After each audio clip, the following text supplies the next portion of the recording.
Welcome, everyone, to the Week 18, the Tuesday edition of the RotoWire NFL podcast, brought to you, of course, by our friends at Circa Sports. We're talking, should be the end of the season for folks. We've mentioned it before. If you are in the championship finals of your league this week, you need to leave that league because as we've seen now with the Ravens and 49ers, there's going to be some key players out. We'll get you set, though, if you're one of those bad leagues and your championships are Week 18. We'll talk about waiver wire award winners as well this season, the guys that really carried you at the start, the ones we called correctly and then incorrectly. Devon A. I'll raise my hand on that one, and get you set again for next week, which is our final episode, at least for us, on the RotoWire Podcast Network for this season. So we'll hit the music and dive right into those waiver wire pickups.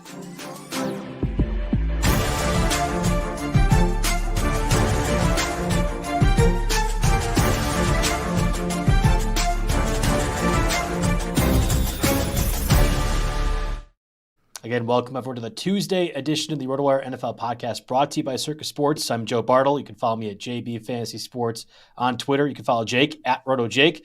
If you can give us thanks for all the great waiver wire pickups, that would be cool, because I don't know about you, Jake. I did not win as many championships as I was hoping to this season. I did claim another Vegas title, overall title, so the trophy stays on my desk. I know you were competing at least for the RotoWire Dynasty Championship. I don't know if you... I actually dropped out in the semis despite having Amari Cooper. It was the surprise Keenan Allen, Michael Pittman absences I couldn't recover from. Yeah, that doesn't help. I did win a 16-team league. I took third in a hometown league. Oh, I had a lot of third-place finishes. My third-place one was especially frustrating because I scored more points than, of course, both title all three competitors. Yep. And that was the one where I lost by 0.02 on the Lamar kneel down that I mentioned last week too. So and of course tinkered with my defenses when I should not have, and that was that. But I don't know, pretty successful year overall. At least better than break even.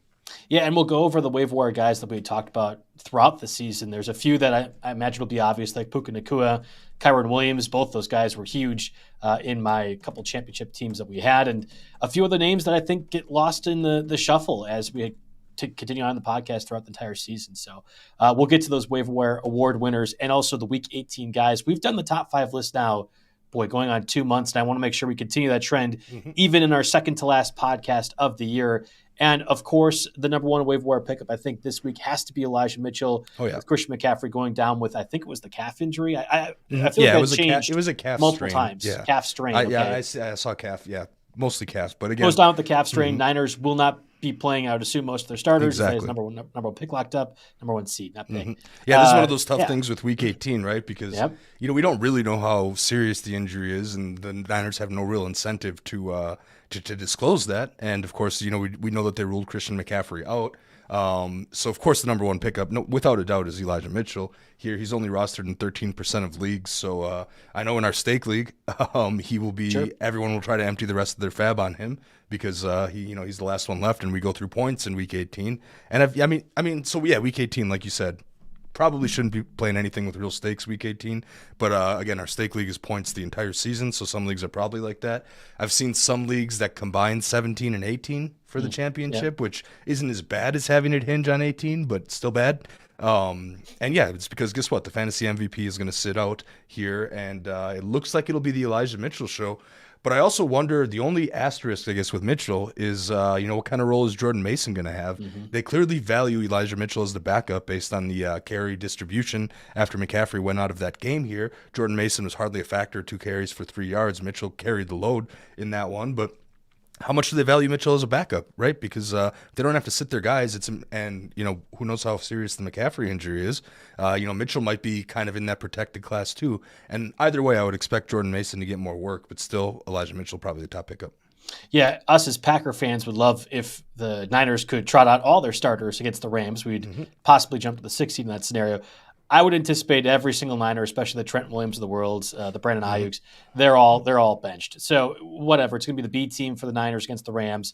Elijah Mitchell might have a bit of a workload capped, but I think the amount of touches overall, you'd imagine, even in a scenario where that offense is significantly lesser, would make him a viable running back 2 or flex. That's the only thing where, hey, if you're picking up Elijah Mitchell and playing him this week, understand it's not the Niners offense that's dominated all season long. It's going to be a lot of the backups. Yeah, absolutely. Elijah Mitchell, again, number 1 for our top 5 waiver list. Same for at least, I think, 2 other running backs. In your instance, Jake, you have Jamal Williams. likely filling in for Alvin Kamara for the Saints. I don't know how significant Kamara's injury is. The Saints are playing for their playoff lives. I think if they win, they are in either as the playoff spot or as the division winner. We'll talk about that more a little bit later as we continue on with the Saints. But Jamal Williams is your number 2 waiver wire pickup this week. Yeah, we have an ankle sprain for Alvin Kamara, and our latest on RotoWire from yesterday is severity of ankle sprain uncertain, and apparently he's rehabbing the injury here. It's slightly important. I know the Saints were leading this game, but he left and didn't come back, so that's a bit of an issue. But Jamal Williams was the guy. In fact, there wasn't. I'm sure there was a third running back on special teams or somewhere, but the only running backs to get snaps were Williams and Kamara. Williams ended up with 19 carries for 58 yards. Not super efficient. Caught all 4 of his passes for 13 yards. So I imagine if Kamara sits, they bring someone up, ideally a pass catcher, to help him out.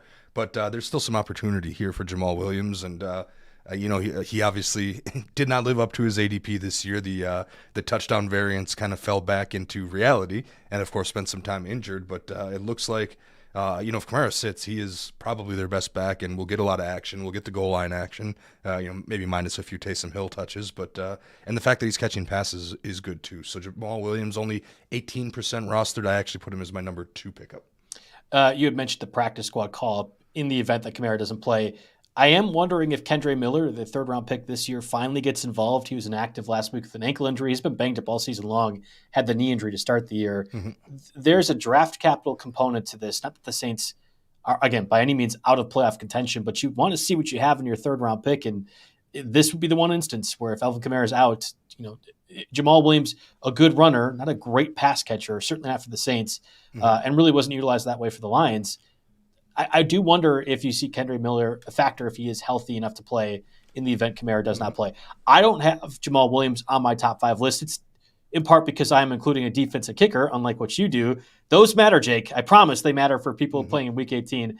But I also think that Saints offense, it's going to run a little less efficiently if Kamara is not playing, and that would hinder Jamal Williams. So there's a workload component. My number 2 waiver wire pickup is an obvious lock, almost more than Elijah Mitchell. And it's because he's going against our boy, Joe Barry, in the Packers defense. It's Roschon Johnson of the Chicago Bears. And I understand Khalil Herbert's been getting a lot of workload. I think this week, in what will be one of the more embarrassing losses of the Packers' history, if they were to lose Week 18 and win in a year scenario against the Bears, who they've beaten 9 straight times in Lambeau, Roschon's going to be a big factor. They are going to run the ball. It will not just be DJ Moore. It will not just be Fields escaping out of the pocket. Roschon and Khalil Herbert are going to get a ton of work this week. Yeah, for those who bet on our show props, Joe coming in with a tremendous amount of Packers negativity was minus 10,000. So congratulations on cashing that bet here. But yes, I mean, you're right to a degree. Roschon Johnson's only 24% rostered. He's been getting significantly more work with Deontay Foreman out due to a personal issue that I don't know if has ever actually been officially clarified by the team. So, it's a little mysterious back-to-back absences. Obviously, this one gets bumped down a little bit if Foreman's back because he eats into that workload a bit. And, if you look at the distribution, it was actually Khalil Herbert who got a significant boost. He benefited the most, 20 PPR points, I believe. He was solid there, and he was, more carries, slightly, it was like 50-50 snaps, almost identical, 50-49 there. So, something to think about that. Roschon Johnson ran 3 more routes. He was the better pass catcher. Ran it 7 times for 21 yards and a touchdown. Both of these guys are very startable in Week 18 just due to the Packers' defense. I know they looked very good on Sunday night. Unfortunately, that worries me because, that makes me think that they'll find some kind of excuse to keep Joe Barry. I would sure hope not. No. But yeah, so the Bears are going to, even though the Bears are out of the playoffs and the Packers are fighting for their playoff chances, we know what happened against the Lions last year in a game where, and the Bears are not quite the Lions last year. But I think they are. I think it's actually a really similar comparison. Yeah, the Lions were 500 last year. The Bears didn't quite get there, but they're definitely going to they're going to try to, springboard in the next season. They're going to try to, beat a division rival at Lambeau. Yeah, fortunately, there's a lot of traded our tickets for this in one. Chicago, right? And that was the thing with the Lions last year's over many years of mediocrity at best. They had a positive end to the season, and that was capped off with keeping the Packers out of the playoffs. I think the comparison is absolutely there. And if Fields were to go nuts, and I think he will, you would imagine the Bears keep him around for one more season and kind of enter that 5th year. Do we extend him? Do we not? And if the Bears were to win, it's Eberflus probably staying as head coach. Even still, it sounds like I think they said Eberflus is going to stay as head coach no matter what. I don't know if they said it or somebody else, and I think that actually is a big key. But either way, fair enough. Yeah. There's a lot to play for, even if the Bears are out of playoff contention. Well, Eberflus defensive minded, right? And the defense has gotten significantly better. You can't take the Week 1 matchup against the Packers into account at all. No. And the Packers dominated that game at Soldier Field. I mean, that was when they had Bakhtiari healthy. Aaron Jones was in full swing. Aaron Jones is back and looks good now. He's going to be a major factor in this offense in Week 18, and if they're able to clinch that playoff berth there. So yeah, it's actually going to be a very good Week 18 game, one of the more competitive ones. I'm surprised that didn't get flexed over, but I guess the Bills and Dolphins. The Bills and Dolphins playing. Either you get the number 2 seed or you're out of the playoffs. There's a bit more stakes in the line, and I understand. Fair enough. Yeah. But in any case, Roschon Johnson getting the usage, splitting snaps with Khalil Herbert. They could both have very good games. They're both quality flex plays in Week 18. Yeah, absolutely, and we'll see what happens moving forward with the Bears and their offense overall. But that's Roschon's my number 2 overall guy. I have Dontavian Wicks number 3, and I would imagine his roster rate, especially last week after being inactive, has fluctuated. We had talked about a couple weeks ago that he was nearing the 50 threshold on Yahoo that we use. I think he's under that safely. I would not anticipate Jayden Reed plays this week. He left last week's contest halfway through. Thankfully got me the overall Vegas win, but left halfway through with a chest injury that has bothered him for it feels like a month and a half at this point.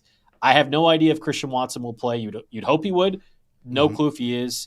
And I know that Bo Melton's been great. We're going to talk about it a little bit later on. But Dontavian Wicks is going to be the biggest beneficiary if Jayden Reed does not play. Yeah, and I didn't put Wicks on the list because there's no guarantee he comes back. And then, agreed. And then Jayden Reed, so it's said to have rib fractures. The X-rays came back clean, but I was reading about this in the injury analysis column that we have from Stats on the article, and rib fractures don't always show up in X-rays, which is why sometimes they go undiagnosed. I could very much see a conservative approach here.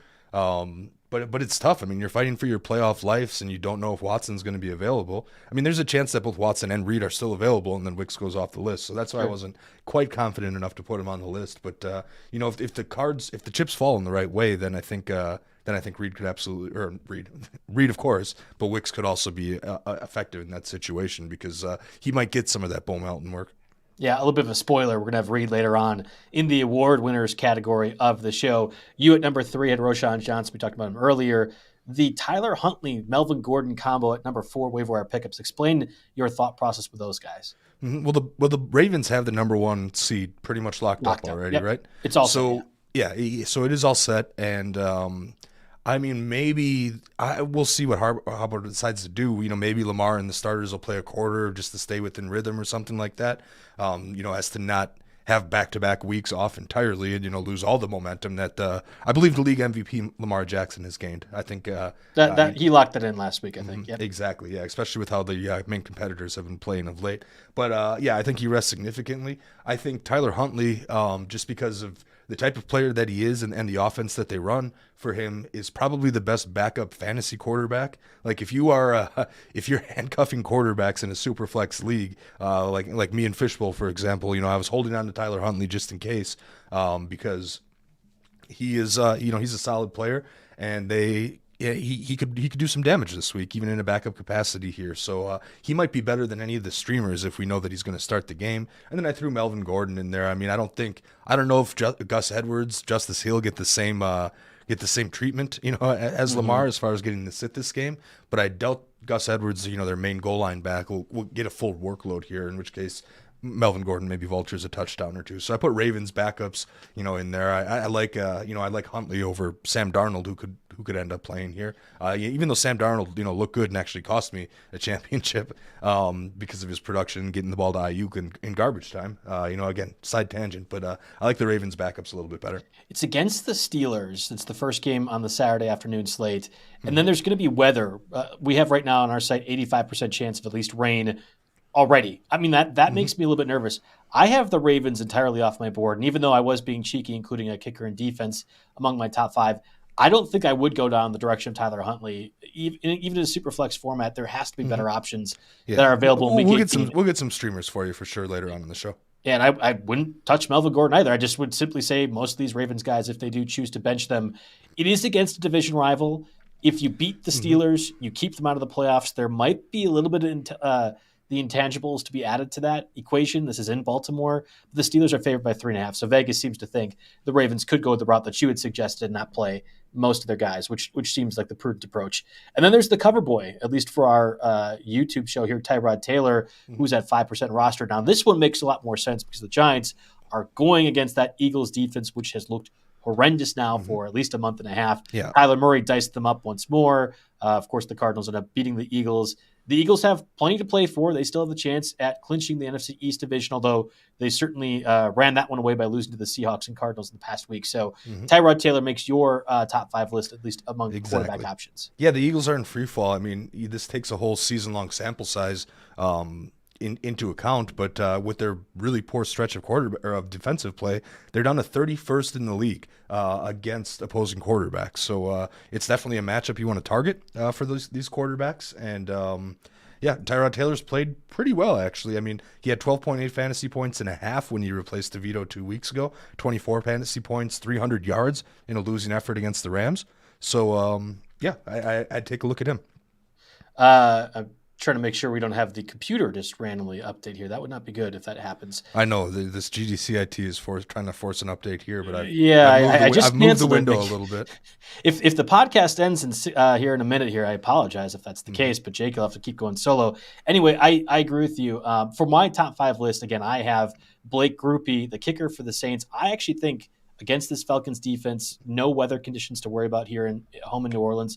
He might be a guy that you're picking up, and you're listing a bunch of optional players. I understand that. If you're playing in Week 18, more than likely the only things you're going to be tweaking are the kicker and defense. So I'm bringing to the forefront the 2 ones I consider. Again, Blake Grupe for the Saints against that Falcons defense. And then you would likely be looking for the Buccaneers defense if they have not already been picked up. Shockingly, Jake, Bryce Young and the Panthers offense is not good, despite what looked like it happened against the Packers. Did nothing against Jacksonville's defense, which has been miserable all season long. I guarantee the Buccaneers defense will be a top 10 fantasy consideration against this Panthers. And unfortunately for folks that are streaming defense, there aren't really a whole lot of other categories to consider or I guess teams to pick up. Buccaneers were by far the most attractive one in my mind. So rounding up my top 5 list, Blake Grupe, kicker for the Saints, and then the Buccaneers defense. Elijah Mitchell, Roschon Johnson, Dontavian Wicks. For you have Elijah Mitchell, Jamal Williams, Roschon Johnson. The Ravens combo of Tyler Huntley, Melvin Gordon, and then Tyrod Taylor, quarterback for the Giants. All right, let's take a break here, get a word from our sponsors, Blue Wire, and then we'll come back with the overall running back position. Okay, and last week we mentioned Edwards-Helaire, which didn't end up working out because Pacheco ended up playing. You had Justice Hill, which was a fantastic fantasy option if I would have chose to do that route. Khalil Herbert, Chris Rodriguez. We had talked about Elijah Mitchell and Jordan Mason, likely both playing plenty this week for the Niners. There's a lot of Justice Hill on my benches this week. Because me too. But I mean, I don't feel bad about that because I was picking him up to stop someone else from getting him and using him, someone else that might need him. And of course, I did indeed stop that from happening. So that was good. But yeah, definitely a lot of Elijah Mitchell, a lot of Justice Hill on my bench this week. And he, I mentioned maybe Gus Edwards getting rest status. But I don't know if Justice Hill is quite up there. But with as good as he has been of late, he is. I think we dropped Joe here for a second here, so I'm going to see if he can get back to this on his personal computer. Otherwise, I'm going to try to carry this live stream here for a little bit here. So yeah, Justice Hill still out there. Possibly good. We had discussed Elijah Mitchell as both of our number 1 overall pickups here. That's something we have to do. With fantasy MVP Christian McCaffrey ruled out, it is Mitchell, 17 carries, 80 yards, and a touchdown on 38% of snaps, whereas Jordan Mason just had 2 carries for 3 yards on 7% of snaps.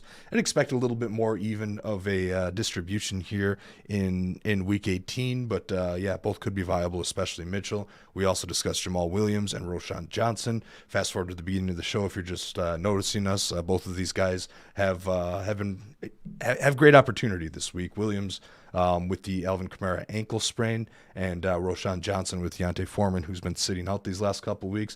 I did put a couple of cliff notes on here. Tyler Algier, of course, he's been a risky, volatile pick for the entirety of the season, but he had a pretty solid game. I believe 15 and change half PPR points here. He had the long touchdown here, 75-yard run, so maybe that becomes a little bit fluky. And then, of course, like I mentioned, Melvin Gordon here going going on. Let me see here. I'm getting a little action from Joe here. I believe that I'm still live, so hopefully I'm not talking to no one. Just 1 second here.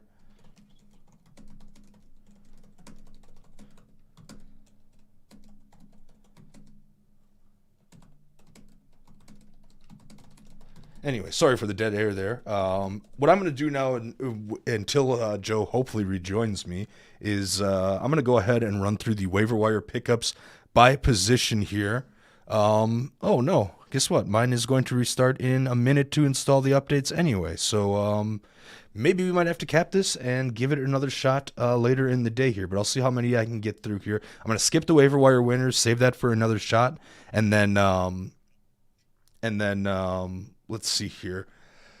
But before I get to the wide receivers, I want to quick hit a read from SmashUp Fantasy Sports. Are you one of the many sports fans who are not ready for the season to end? Then you have to play SmashUp Fantasy Sports, the fastest growing free game in SmashUp. Your traditional fantasy team gets supercharged by smart cards, which are like video game power-ups that you pick to boost your score, the scores of your players, or even your entire team. Think your kicker is going to have a big game? Then choose card like Big Kick Energy to power them up. Are you starting Justin Fields? Then play Scramble Spikes to score more from his running. Paired with cool video game-like visuals, SmashUp Sports is the biggest innovation in fantasy sports in a long time and really feels like it was designed for sports fans. And here's the best part. You can play for free and win fantastic prizes, no credit card needed, no hidden fees. All users receive 3 entries per week, but with our code RotoWire, you'll unlock a 4th entry every week through the Super Bowl. And if you can use our promo code or join the group RotoWire from your profile, you can play against us in our private tournament for a chance to win a free RotoWire fantasy football subscription. Enter now at smashupsports.com and join the future of fantasy sports. One more read here from Circa. Get ready for the ultimate big game parties at Circa Resort and Casino. Super Sunday is in Las Vegas this year. Watch the big game poolside at the Stadium Swim's big game viewing party. Massive screens, booming sound, and a view of the pyrotechnic and visual effects throughout the game. Snag the best seat in the sun with daybeds, poolside boxes, cabanas, and more, or touchdown at the world's largest sports book. Circa Sports for the largest big game bash. 3 stories of football glory featuring 78 million pixel screen. Book your seat with a variety of reservation options, including bottle service, open bar, stadium-style food, and more. Don't miss these legendary viewing experiences on February 11th. The big game parties only at Circa Resort and Casino. Reserved today at circalasvegas.com. Last but not least, while we're waiting for Joe to get back, I got one more read from OddsR. Are you ready to revolutionize your sports betting approach? Begin with a 2-week free trial at oddsr.com, where cutting-edge AI technology sharpens your edge in the betting game. Benefits from our proven 2-year track record, boasting a 60% accurate rate and an impressive 10% ROI. That's seriously legitimate in the sports betting world. Very significant there. The OddsR AI meticulously sifts through extensive data to reveal high-value, green-value plays, guiding you towards smarter betting decisions. And it's not just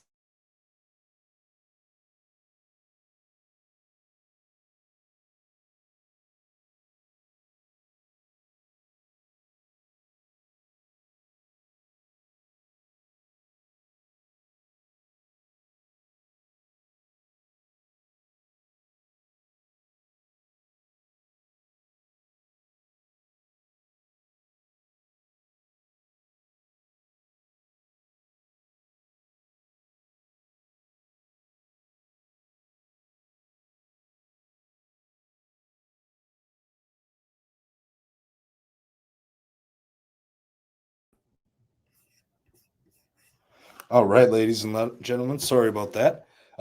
Here we go again. Here, I'm going to finish the. Joe's almost done here with the with his update. Thank you again to the IT team for forcing these updates. That's been wonderful here. Let me just get the OddsR read in, and then I will get to wide receivers here. Are you ready to revolutionize your sports betting approach? Begin with a 2-week free trial at oddsr.com, where cutting-edge AI technology sharpens your edge in the betting game.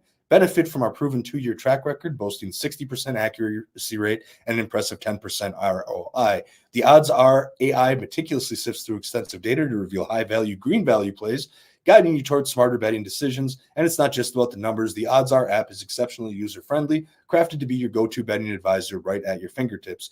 Jumpstart your journey to betting smarter and more successfully Simply visit the iOS or Google Play Store, download the OddsR app, and step into a world of confident betting. Your path to a more strategic betting experience starts with our 2-week free trial. Download today where smart strategy triumphs over luck. There we go here. Let's see. I'm going to see if we can fix this out. So we're going to get this all sorted out here for the podcast version of this and edit it up as need be here. But unfortunately, sorry about the live video viewers here. What I'm going to do, though, is I'm going to go ahead and continue through the waiver wire pickups that we have listed here. Maybe Joe will jump on towards the end, maybe not. We'll see what's going on here. And then we'll save the waiver wire awards here for next week. And, again, apologies to the live viewers there. One last thing. I'm going to go through the pickups and save the awards for next week. Again, sorry about the typing noises there. We'll edit that out here for the podcast version afterwards. All right. Oh, hey, look who's back. Finally. Hey, how's it going? Yep. And hang on, there's going to be some echo there because my headphones are not. Actually, do you hear any echo of your voice? Because I'm switching to my personal computer instead of the media room one. No, I think it sounds good, at least on my end. I feel okay. So hopefully this sounds good. Chime in to the live viewers if there's anything going on here. I got through the reads and I went through the running back pickups. Once again, IT fun stuff here. Non-optional forced software updates that shut the computer down in the middle of a live show. Fantastic across the board here. The computers are still understanding it's the new year. We're all getting back into the work atmosphere after a couple of weeks of vacation and holiday fun. So I understand. So running backs, reads, great. You hit all the important stuff. I had talked about the top 5 list that I think Dontavian Wicks is among the top 5 waiver wire pickups, at least for me. But it's depending on the stats of Jaden Reed, Christian Watson. My goodness, I'm talking way too fast. I think Bo Melton in deeper leagues could also be among this list, depending on the stats of Dontavian Wicks. And Bo Melton became the first Packers receiver this season to cross the 100-yard threshold, got that 50-yard bomb late in the game, which kind of helped that cause. But he looks good, and I think it's more akin to saying Jordan Love has been great. Again, win in your in scenario for the Packers. Jordan Love has been fantastic, and Bo Melton might be among that group to pick up too. Yeah, no, absolutely. I agree with that. He's interesting because at this day, Tuesday, we can't confidently start him yet because we have to see, if Christian Watson hamstring is going to be back, if Dontavian Wicks, the chest ankle injury coming off an inactive game, is going to be back, if Jaden Reed, who has the ribs injury that he left with, if he's going to be coming back. But while he was in there, Melton had a 66% snap share, 71% route rate, which is wide receiver 2 in both categories, 6 for 105 on a team high, 9 targets. At this point, Romeo Doubs is starting to get into that just the guy territory, right? Hate that. Okay, possession receiver. We thought he'd have a little more red zone action, not necessarily the case. So yeah, Doubs is just a guy, and suddenly Melton, who defenses didn't really have any film on him. And and suddenly he breaks out here. And then of course you've got guys like Malik Heath, Samari Toure. They are definitely Jags, right? At best. No offense to those guys, but from fantasy perspective, you can't really have much for expectations there. So Bo Melton's in there. I don't feel super confident starting him, but like I said on Tuesday, because of all these other things. So I threw Greg Dortch on the list, a late season kind of fantasy MVP type. Marquise Brown, that's been the reason for it. Mm-hmm. Yeah, Hollywood Brown's been out. Technically, Michael Wilson led the team in snap share and route rate, but Dortch was second in both of those categories and actually performed far better. He caught all 7 targets for 82 yards, also had more air yards than Michael Wilson. Again, all this stuff is courtesy of the box score breakdown. So Dortch is someone who I'd actually feel a little bit more comfortable starting in, especially in PPR formats. I think he's going to get enough targets, enough volumes. Murray looks okay. Granted, this came against the Eagles, who have been... Well, they play the Seahawks, though, this week, and their defense hasn't been great. I mean, it's been better. Everyone's been better than the Eagles' defense. But I think there's an opportunity for Kyler Murray to once again have 250-plus passing yards, which means McBride has value. Michael Wilson, probably still in these same leagues, could be picked up too. But Greg Dortch, in certainly PPR formats, is the guy. I actually picked him up when Josh Palmer and Cortland Sutton were ruled out, and I played them for Stake League. Worked out fine enough. Another third place finish scoring. Thank you for that one, guys. But yeah, Greg Dortch. I would have Greg Dortch above Bo Melton, provided we knew more of the injury information. Let's just say Bo is going to be like the other receiver besides Dobbs. Like it'll be Bo, Dobbs, and Toure. Then I would probably say I would rather have Bo Melton because I think that passing attack just by default is a bit safer. Otherwise, though, yeah, Greg Dortch is certainly in consideration if you are needing another spot start receiver this week. Hey, I'm going to be right back. My system booted up, so I'm getting back to the regular thing, and we can talk about our third receiver in less than 30 seconds. Perfect. Yeah, that sounds good. I mean, we've mentioned a few of these guys again. Just to reiterate our top 5 list, for me, it was Elijah Mitchell, Roschon Johnson, Dontavian Wicks in the event that we know the stats of Christian Watson and Jaden Reed. I'm expecting one, if not both those guys to not play. And then for those of you who are streaming kicker and defense, it's Buccaneers defense, it's Blake Grupe. I think both those guys are among my top 5 list.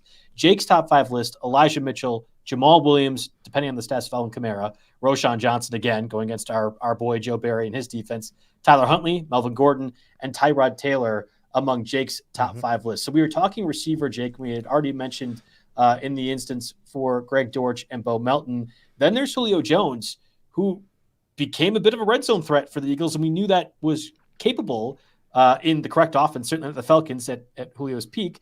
But this also had to do with Devonta Smith and his stats moving forward. Yeah, so the point I want to make here, and it's the reason I didn't just skip over Julio Jones like I would generally be inclined to do, is Devonta Smith suffered an ankle injury. He's on crutches, but it was late in the game, right? It wasn't something that, that would have, like when Julio was producing, Devonta Smith was still around, so he was, they were at full strength. So now Julio actually has a chance to step in to additional snaps. Now he only had 2 targets, just happened to catch both of them for touchdowns here. So maybe we see a little bit of volume between the 20s, or just in general, outside of that red zone area. And after Brown, Smith, and Julio, there weren't any other receivers that got any kind of meaningful offensive snaps for the Eagles here. So assuming Devonta Smith has to sit, the Eagles have stakes in this game.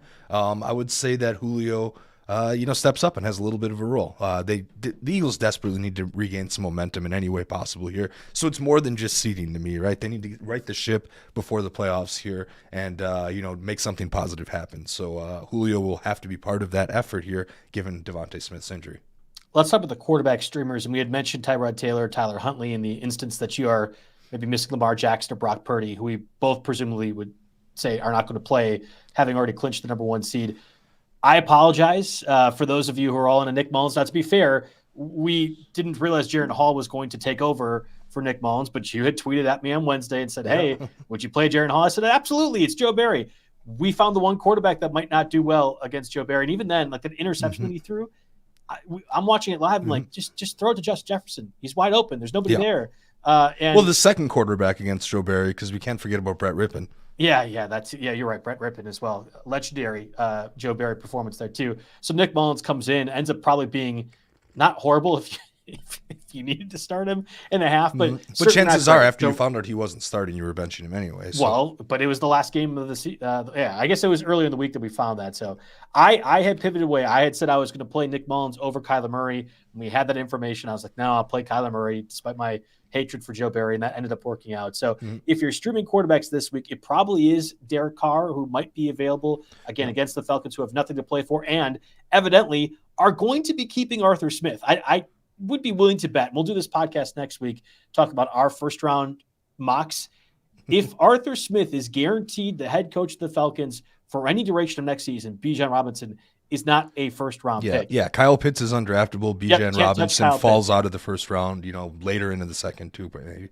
Yep, but we'll see if that's the case. Either way, Derek Carr, despite Alvin Kamara, whether he'll be available or not, becomes a guy that I would certainly consider among the streaming quarterbacks. Yeah, I also threw Gardner Minshew on here, who I might, now that I think about it, I might like that a little bit better than Derek Carr. I know Derek Carr has, he had 16 fantasy points against Atlanta. He's been a little bit better lately, but, the Kamara thing hurts. And Gardner Minshew, meanwhile, he was held in check last week, but he's playing Houston at home, so no weather issues there. Number 25 against opposing quarterbacks, and the division is on the line for Gardner Minshew. So Gardner Minshew has just as real of stakes, and so maybe we'll see Pittman back. I guess we'll see. Pittman wants to remind the Colts one more time how he's due for a big payday, I'm sure. Oh, and, yeah. And yeah, so he's interesting. So Carr Minshew and Tyrod Taylor are the streamers that I wrote down. Then, of course, we have Sam Darnold backing up Brock Purdy, Tyler Huntley backing up Lamar Jackson. I've also seen, but maybe not seen this confirmed, that Joe Flacco for Cleveland could be limited. I don't think they have anything to gain this week. But that doesn't pivot to anybody I'd want to seriously consider starting in fantasy here. It probably hurts all of their offensive weapons across the board. And then real quick, I'll go through 2 quarterback leagues. I mean, the Tua versus Josh Allen matchup, both of them have issues. I assume that they're going to play with the stakes here. Yeah. Tua's got a shoulder issue, general soreness. Josh Allen has a neck injury. Tough to imagine either sitting out. Taylor Heinicke has an ankle injury, so maybe they go back to Ritter, see how much damage can be done there. And the Will Levis versus Ryan Tannehill thing is still to be determined. If you started Will Levis in a superflex this week, well, chances are you weren't in a position to start him, but negative points before exiting the game there. So we don't know Will Levis' practice status quite yet here, so that covers it for quarterbacks. Again, I'm ranking it Tyrod Taylor, Derek Carr, and Gardner Minshew, but you could have Gardner Minshew over Carr as well. Those are really the only ones. Yeah, those are the 3. I think I would think about Huntley, but we'll have to see. That's fair point. I wouldn't put Huntley. Now that I think about it, I'm redoing my waiver wire rankings and putting the Huntley Gordon thing down to 5 and Tyrod Taylor ahead. Yep. Yeah, that makes sense to me. But Huntley's in the conversation, and he actually has a chance to be available in 2 quarterback leagues if that's the type of league that you're going for. And for tight end, it's kind of the same old. We've mentioned Gerald Everett now, and especially with Easton Stick at quarterback, he's been the guy getting the amount of targets that he has. And then there's Tucker Kraft, who, while Luke Musgrave was close to playing last week, I wouldn't be surprised if he does. He'll be active this week against the Bears, but I would be really shocked if he's involved to the extent that you would anticipate fantasy relevancy. I don't think Luke Musgrave getting activated in Week 18 hurts Tucker Kraft's fantasy value at all. Yeah, Kraft is only 20% rostered. I wrote on here that he passes the eye test in about every way imaginable. I'm sure Musgrave is a better route runner, possibly, but Kraft is definitely a far tougher, more physical runner here, and maybe even potential $1 or $0 keeper league if you're in a league like that. So take a look, at that situation. Good matchup against the Bears this week here. So definitely looking to Tucker Kraft if you have to stream someone. I would almost think about streaming Kraft over a guy like Njoku, even though he's a playoff hero. If Flacco's not the quarterback there, and the Browns don't have anything to play for, I don't see Njoku producing like he has been in the last few weeks. Just be thankful you got what you did out of Njoku and leave it there. And yeah, even though Everett had 9 targets, which is noteworthy, that gets him back on here at 46% rostered, only 4 catches for 31 yards. So it's not like he's a game changer there too. But as far as guys that are available, might actually play, and maybe even have some stakes on the line, those are the 2 names that come to mind. Real quick, I had mentioned Blake Grupe as a streaming kicker again for the Saints. Defensively, if you are streaming defenses, it's the Panthers you're trying to target. And I think in this case, it's easily the Buccaneers. Who else besides the Buccaneers would you want to pick up if you can't get them available this week? Yeah, so obviously, the Patriots have shown a little bit signs of life. They're trying to play their way out of that number 1 pick, which it seems like they have so far here. They're home and they play the Jets, right? So that's just a mess all around. I don't care anyone against the Jets. It's just as bad as the Panthers, and we go ahead and throw them out there. And then this one's a little higher rostered, but I've seen them actually show up on a lot of overall rankings lists, and that's the New Orleans Saints at 49% rostered, home against Atlanta. Again, home team, you're looking at maybe Desmond Ridder again, and the Saints looked, how good did Baker Mayfield look over the last handful of weeks, even against the Packers, with that caveat, and the Saints pretty much shut that team down. And Marshawn Lattimore either. I was shocked by that result last week. Yeah, the Saints, shut them down. I believe they can do the same at home against what might be Desmond Ridder. I'd be a little less likely to do that if Heinicke was at the helm, but yeah, I'm definitely looking to do that. So that wraps it up for defenses. We still have some time left. Do you want to hand out the awards then? Because I kind of skipped that. Yeah, we should have put on our tuxes for this one, but certainly there were guys that won your leagues, ones that we had talked about a lot in past years. It was the Justin Jacksons in the 1 week that he fills in for Austin Eckler. There have been other instances. Justin Jefferson's rookie season we have been targeting quite a bit. I think you could debate. There are only 2 options, but you can debate who was the waiver wire winner this year, whether it be Kyren Williams of the Rams or Puka Nacua of the Rams. And Nacua, right away to begin the season, was on fire, and we didn't know what was going to happen with Cooper Kupp. That was a guy that we talked about probably 2 weeks in, and by that point, the threshold was completely gone. Had a great fantasy season, and certainly to end the year was fantastic. But then there was Kyren Williams, especially after Cam Akers went down, one of the better running backs in all of fantasy this season. What happens next year, and how the Rams choose to deviate their actual draft picks that they have, and whether they draft a running back or sign one is going to be really interesting. Because if you said Kyren Williams right now, same workload, no change, he probably should be a first-round pick. Yeah, he's RB3 overall, and you can argue about the skills and pedigree that he brings to the table, but the usage and the the output is this. I mean, he's RB3 overall, and didn't he had a small IR stint in the middle of the year? He missed 4 weeks and also didn't play for the first 2 or 3 weeks of the season. It's insane. It's absolutely insane. Exactly. So for that reason, I throw Puka Nacua as the number one pickup on here because he played every single week. There were only 3 weeks with less than 10 PPR points in the whole season. He was excellent in the playoffs and excellent in getting you to the playoffs. So Puka's probably got to be the number one pick because of all this payment. But as far as the waiver wire pickup of the year. But Kyren Williams, man, he's a solid second place and definitely the best running back pickup. It was a game-changing pickup for anybody that had him. I'm sure a lot of people in championship games had him. He was an absolute stud throughout the fantasy playoffs. And, just a very close honorable mention here. Do you want to hit other running backs that kind of came in as pickups right after Kyren Williams? Yeah, and I was wrong. I mean, Kyren Williams had been getting workload immediately for most of the season, but what we've seen over the last month or so has been the difference maker and why I think he is at least among the top 2. There's also Devon Achane, who probably has the smallest window of any waiver wire running back pickup that we've ever recommended or had award show seasons. But when he's played and when you've started him, you have absolutely won your league. Of course, he had that 51-point game against the Broncos, other 25-plus point games in certain instances. Of course, now Raheem Mostert didn't play last week. Devon Achane was awesome. But if you had used Devon Achane the week prior, might have been the reason why you didn't get to use him this week when he had some fantasy relevancy. So he does not make the top 2 or 3. I think there's a few I'd like more. But Devon Achane certainly was one that needs to be mentioned and also needs to be me raising my hand because I could not get that one right the entire year. I was not in on Achane, and that certainly cost me if you were looking for a running back 3, 4, 5 throughout the year. Yeah, I left him off because I guess, well, maybe this isn't proper criteria, but I left him off because he was drafted in a lot of formats, even 12-team formats. So, but then he was usually dropped in those formats after he was injured to start the year, and then he ended up coming up as a waiver wire pickup. So I'll count it, but I actually would throw Jerome Ford on that list. He's RB14 despite not really getting involved in the offense until the Nick Chubb injury, and I know that's a player that you were high on in the preseason here. He's the only other undrafted running back in the top 20 in fantasy scoring here. And then you can throw honorable mentions to Chuba Hubbard, who I flexed. I flexed throughout the fantasy playoffs in my league winning thing. Again, he was on the wire in the 16-team league. Grabbed him as you could see the changing in the guard with Sanders. That was helpful. Devin Singletary had a nice run for a while there. Ty Chandler had a big playoff game. Jaylen Warren was borderline drafted. They're all productive. If you got them at the right time, they're good. But there's no doubt the award goes to Kyren Williams and the running backs.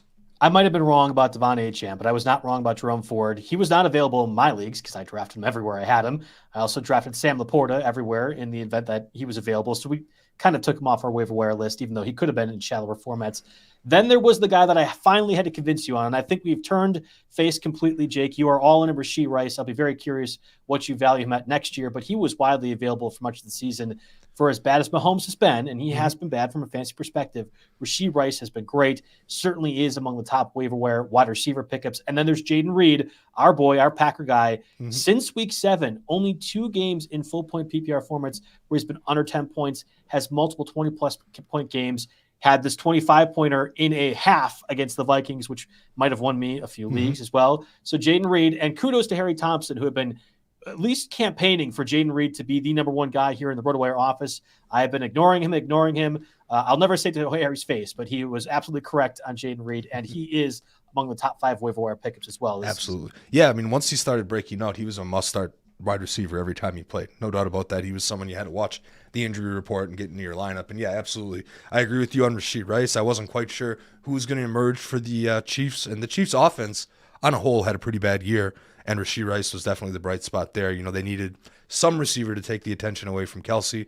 And I wrote on here that he was the only player besides Puka outside the top 200 in ADP to finish near the top 25 in fantasy scoring. He was 21, wide receiver 21 in PPR leagues. So absolutely somebody that also elevated himself from pickup to must-start status before the end of the year here. So Puka, the top overall target. Rashee Rice and Jaden Reed get honorable mentions here in the wide receiver awards. Well, that does it for us, I think, on the Tuesday edition, the Week 18 edition. The edition of Please Stop Playing in Those Leagues, where championships matter, Week 18 edition. But we'll be back for one final show. Yep, we got one more for you. This isn't the last one. I lied when I tweeted earlier. You were just getting all the people excited. That's why you're having to tune in. We're going to go over our over-unders that we predicted all the way back in August, see if we'll continue our third straight season of being at least positive on calling those. We'll do a first-round mock draft. I know it's been done here on the channel before. We're going to do a better one, Jake, of the first-round mock drafts. And again, thank you all for listening throughout the entire season. You know, we're talking New Year stuff here. It's been a long grind. It's been a lot of quarterback streamer conversation, a lot of other positions, but we appreciate you helping us out along the way. And again, one final show next week, going over those over-under win totals, getting you set for next year, maybe talking a little bit of Keeper Dynasty conversation too. But again, thank you everyone for listening. And if you are in Week 18 championships, leave them next year. But best of luck in those leagues.